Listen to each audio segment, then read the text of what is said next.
Did I just see what I think I saw? We got to talk about Violation.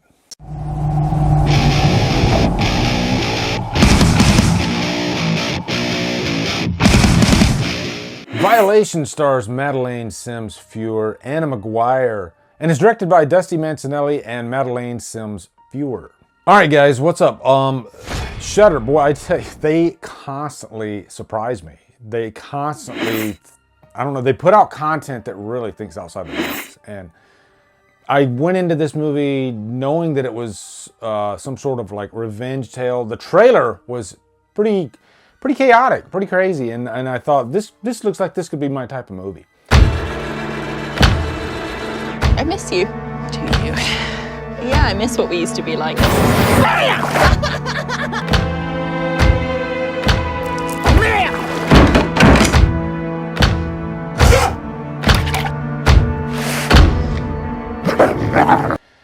And going into this, I'm just, wow, it's just like, there's so much to process after watching this movie. It's kind of insane, okay? Kind of insane. I think this is the type of movie, too, where I kind of have to talk about spoilers after a certain point.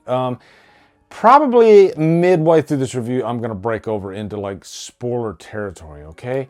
So, but I'll definitely give you a warning beforehand, and I cannot recommend this movie enough, okay? So if you're looking for a yay or nay, yay. Very much yay.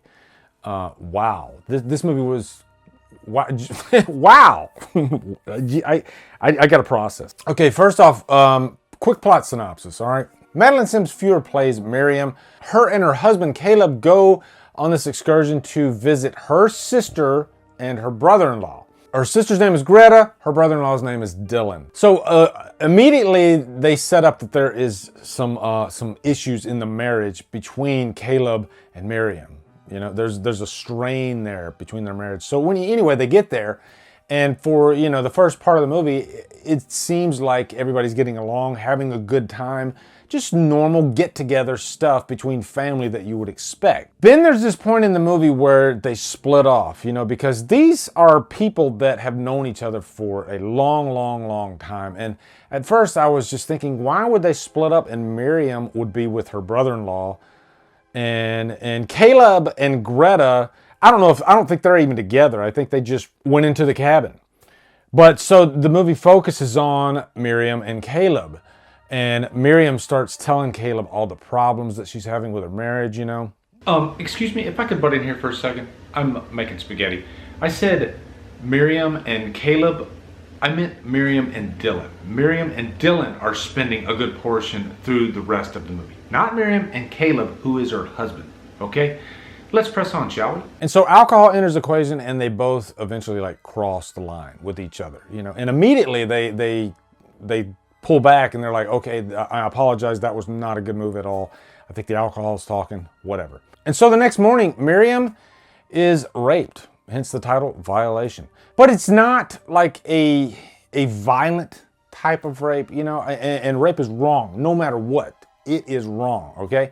But this was one of those situations where they wake up first thing in the morning, and she's not completely awake yet, and she doesn't know what's going on. And then Dylan is taking advantage of the situation. You can literally have a conversation just about that scene alone and just the motivations of Dylan. Because Dylan's not like this evil person at all. But of course, he crosses a line big time. And so, of course, Miriam is distraught by this situation. She confronts Dylan about it, that this was wrong, what happened. You can tell that this is a character that's really having to process everything that just happened. She's extremely distraught and emotional about the situation. And so she goes to her sister to let her know, hey, this is what happened. And her sister just completely pushes her off. And I don't want to listen to this. It's like she was in denial about the situation. And so from this point on, this is where the movie really gets crazy. This is where it becomes a revenge tale. And I'm not going to dive into spoiler stuff just yet. I'm going to tell you what I really liked about this movie. Madeleine Sims Fewer, who plays Miriam, was co-director of this movie. She and Dusty Mancinelli, they definitely had a particular style of direction that they wanted to go with this. There's a section of the movie where a revenge act is taking place, and it lasts a long time, and it's a step-by-step process.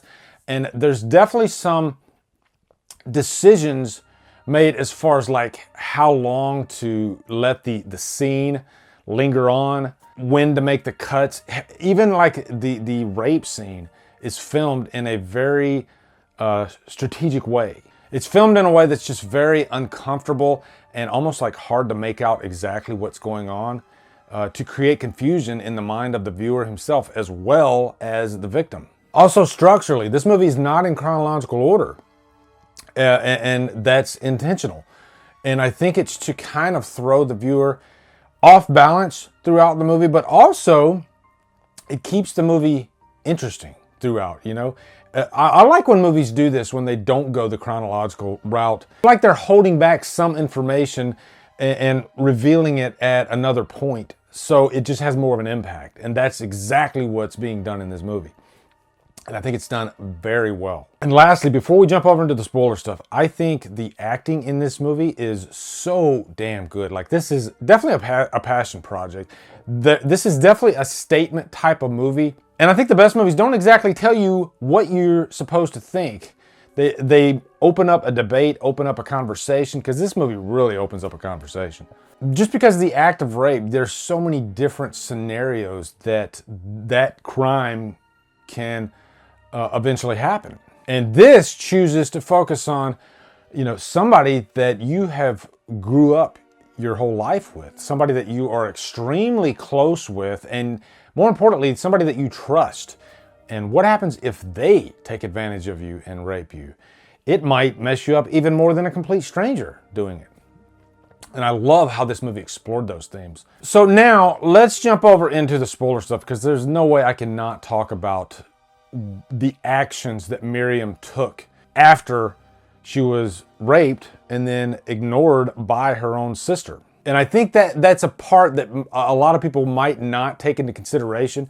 The actions that she took weren't just because of what Dylan did, but it's also, I think, what Greta did that made her go that far, that made her just, you know, go over the edge, that made her, dare I say, overreact. The scene, which actually is pretty early on in the movie, where she meets Dylan, and you think, you know, they're having an affair, and they're continuing the affair. Because this is before we find out that she's actually raped. And that's what I was referring to as not being in chronological order. You know, withholding some information. Because when they have this scene, you think it's a consensual type of thing. They've continued the relationship. And so it's a surprise when she actually wallops him over the head. And before we get to that point, let me just say, I thought this was a rated R movie. It's definitely unrated. If they were to give it a rating, it would be an NC-17, close to an X, all right? This has a lot of nudity from the part of Dylan. You've seen the movie, so you know what I'm talking about. It literally shows Dylan's junk. If I had to pick apart the movie, I think, was it even necessary?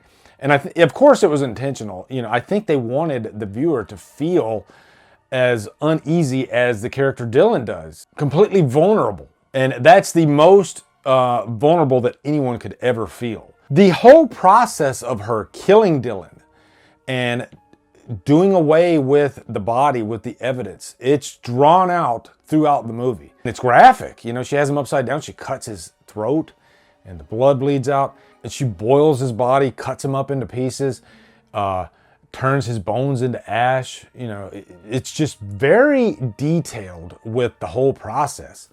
And throughout this, you're seeing her emotional breakdown every step of the way.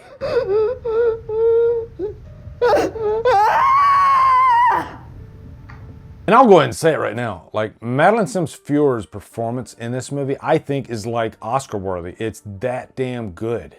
And I've talked about this with horror movies and thriller movies in the past, and how sometimes the acting can be overlooked, because it seems like we depend more on like dramas and, you know, just other subgenres when it comes to awards.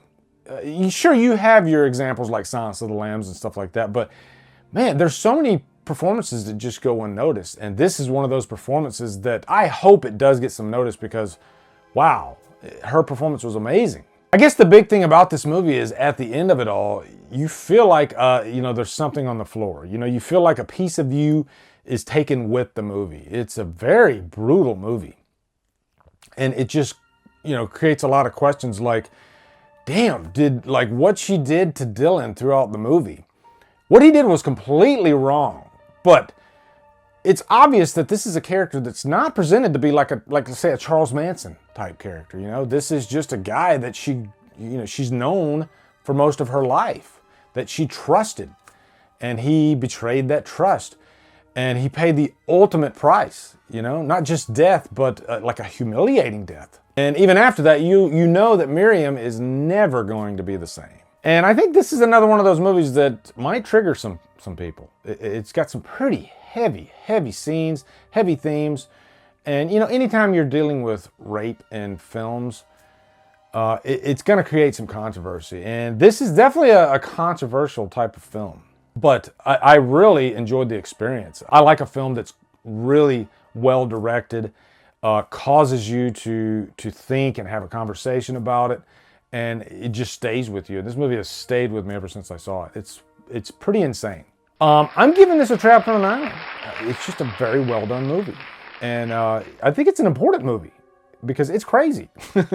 So anyway, let me know your thoughts on Violation in the comments. Looking forward to hearing it.